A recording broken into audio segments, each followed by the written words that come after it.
হঠাৎ করে বেরিয়ে পড়েছি। মা আবার বলছে চল বেরিয়ে পড়ি। আর কোথায় যাচ্ছি দেখতেই পাচ্ছি, তোমাদের সাথে শেয়ার করবই। এই দেখো আমার, এই দেখো দেখো দেখো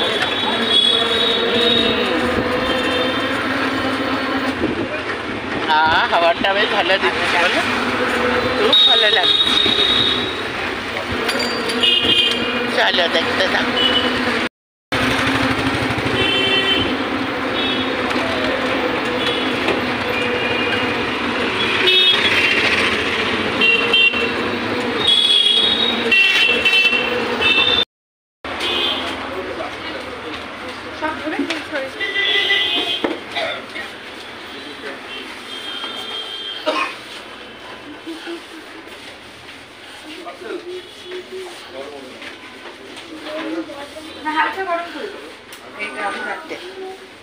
যেটা আমরা খাই খাবে না, এটা খাবে কোনটা নেবে? এইটা নতুন একটা এসছে 30 টাকা। না না, এই যে 30। হ্যাঁ, কনফেটি ব্রাশ পেস্ট্রি। নতুন একটু খাওয়া যায়, কি তো দাম। ফ্লেভার আছে না এটা?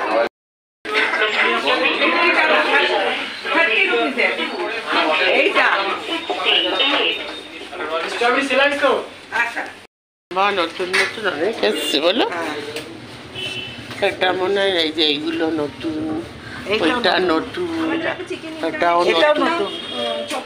অনেকদিন পরে আসলাম আমরা, নিয়মরে অনেকদিন পরে।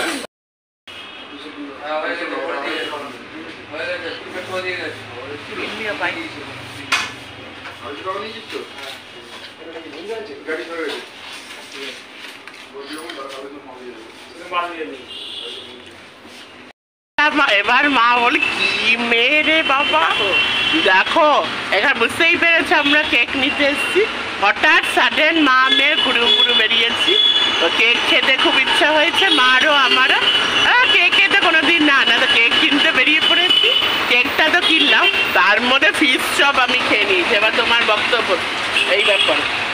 বাবা এখানে অনেকে অনেক খাবার, ফিশ চপ কেকের পরে তো না, কেকের আগে ফিশ চপ, আর বাড়িতে আবার চিকেন রোলও আছে। মানে হ্যান্ডমেড চিকেন রোল আছে, হ্যান্ডমেড চিকেন। বা দেখো এসছি যখন মনটা কি আর মানবে? হ্যাঁ, আমাকে ছাড়া আসতে নিয়েছি, জানি তো কিরকম আমার মেয়ে গেলে মিষ্টি দোকানে গেলে মিষ্টি খাবে, নয় কিছু একটা বেরোলে খাবে। চট করে সাটিয়ে নিয়েছি ফিশ চপটা, চট করে আমি ফিশ চপটা গরম গরম ইয়াম। চলো যাওয়া যাক। এই মা গেল একটু ওষুধ আনতে, শাড়িটার মার মাথাটাও একটু ধরেছিল।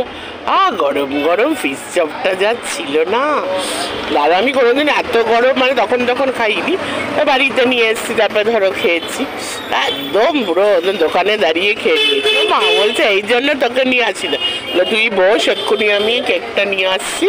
আর আমি ভিডিও করছিলাম আর কি, আমার অন্য ভিডিও করছিলাম, ব্লগিং না, অন্য ভিডিও করছিলাম। তো আমি বললাম যে এক্ষুনি আমার ভিডিও শেষ হয়ে যাবে, আমিও যাব। ও বাবা, মা ভয় পাচ্ছে, বেরোলেই তো কিছু না কিছু হবে আর কি। ওখানে একদম সাটিয়ে দিয়েছি ফিশ চপ। কি অবস্থা, কি বলে মানে ফুডের জন্য আমার ভালোবাসা।